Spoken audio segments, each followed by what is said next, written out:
All right, Celtics had a chance to win it there. Jaylen Brown just off the mark as they tried to get the comeback win over the Detroit Pistons, but fall 104-103. Your final scores for the Celtics falling to 26-16.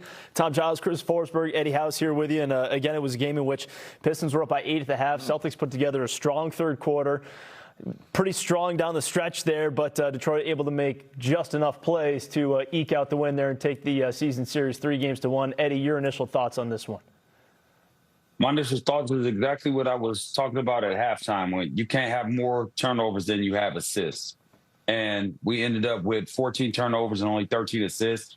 The ball wasn't hopping how it usually hops. And you got to give credit to the Detroit Pistons because they do force you into playing an ugly kind of game where they're not giving up gaps. They're handsy. They're able to get away with certain things. And that's just how that goes. I thought we had a really good chance right there to win it. You know, late we kept chopping, and we got right there, and we just never could get over the hump. And we just have to be better. You know, 14 turnovers, not that many, but 13 assists. That's not like that. That's not what the Celtics brand of basketball is. Yeah, my big takeaway is give me 7 games of that in the Eastern Conference Finals. Those are clearly the best 2 teams in the Eastern Conference, and it'll look a little different by the time we get there. But all those matchups, all 4 of those regular season battles were super fun, super physical. They each had their own little storyline.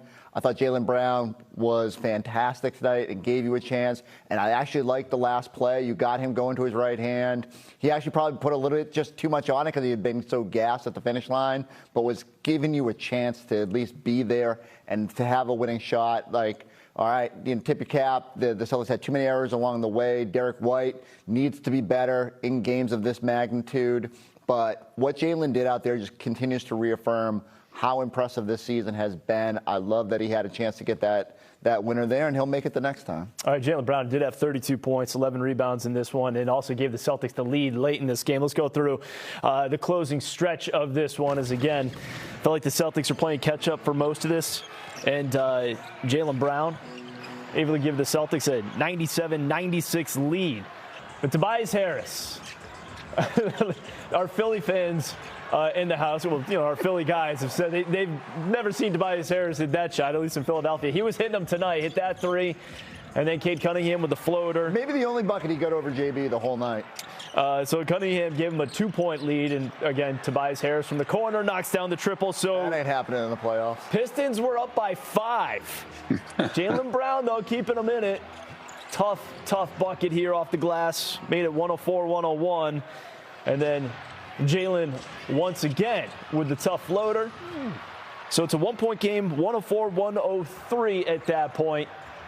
Now, Detroit would get an offensive rebound and an extra look here. Ball goes out of bounds, so the Celtics get possession, 4.4 on the clock. And here's the final play that Chris just described. Jaylen Brown going to his right, working against Tobias Harris.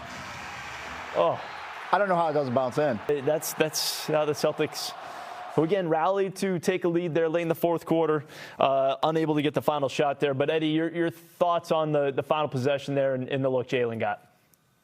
You can't be mad at that. Jaylen was balling. You know, you just said how many points he had. He had the 32 points. You put the ball in your best player's hands at the end of the game, getting him into his spot. He got to his spot. He took the shot, and it just didn't go in. You can't be mad at that. Yeah, I thought they were trying to post him up at first, but then he came up and got the ball, and that's all you want. Is like, it was amazing in this game. And when you consider what he was having to expend on the other end to defend Cade, ultimate respect. You start thinking, I mean, we'll nitpick now.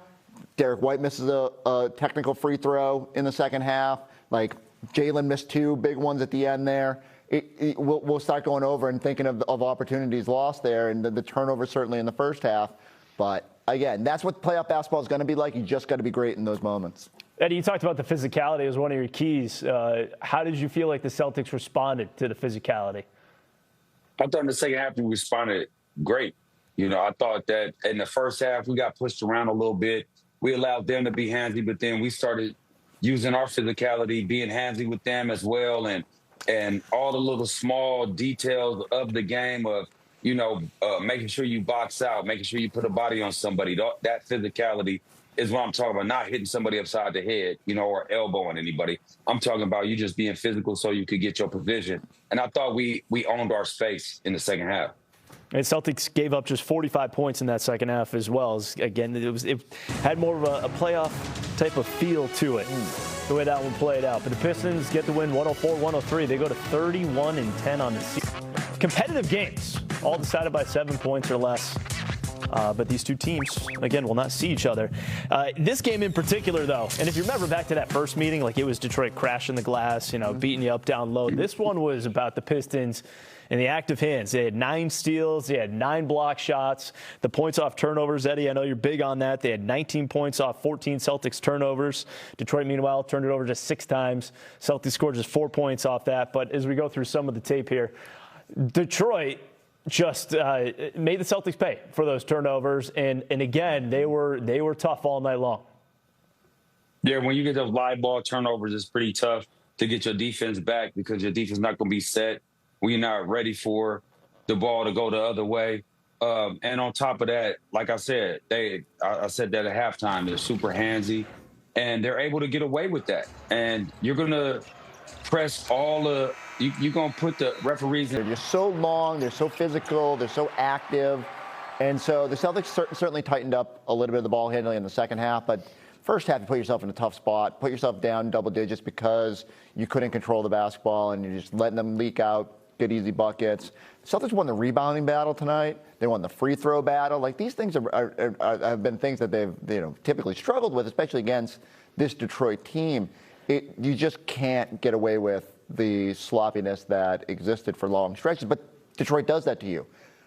Think about it, Giles. Like, think about how gritty a playoff series with these two teams would be. An Eastern Conference Finals, old school, like every bucket matters. Give me Bill Kennedy back on the floor and a real officiating crew out there. Like, this could be a lot of fun to watch that at that point. And Detroit also, the way they get out and run. The fast break points, 20-3, and there was that one lob in particular, Cade Cunningham to Jaylen Brown, where just seeing the athleticism there. But I think everyone, not that we didn't see in the first 3 meetings, but tonight in particular, the way you kind of laid it out, the way they played, Chris and Eddie, was that looks like a team that, they're going to be difficult for anybody in the postseason. Yeah, they are. They're physical. They get after it. They're handsy. I said that earlier as well.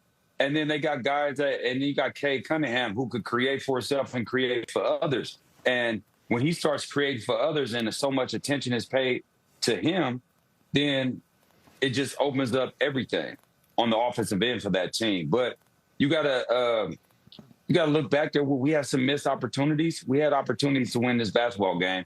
We just didn't get it done, even with the 13 assists and the 14 turnovers. The one thing I will say, they clearly need some more shooting. I know Tobias was good in this game and hit some shots, but 31% beyond the three-point arc. If they add shooting at the deadline, that makes me a little bit more nervous against a team like that, but we're getting Tatum, so we'll see how that goes. Duncan Robinson did have 5 threes in this one as well. He finished with 15 points as far as shooting goes. We got to hear from Joe Mazzulla now, though, after the Celtics fall this one 104-103. Coach's press conference presented by Amica Insurance, the exclusive auto, home, and life insurance partner of the Boston Celtics. Here's Joe back in Detroit.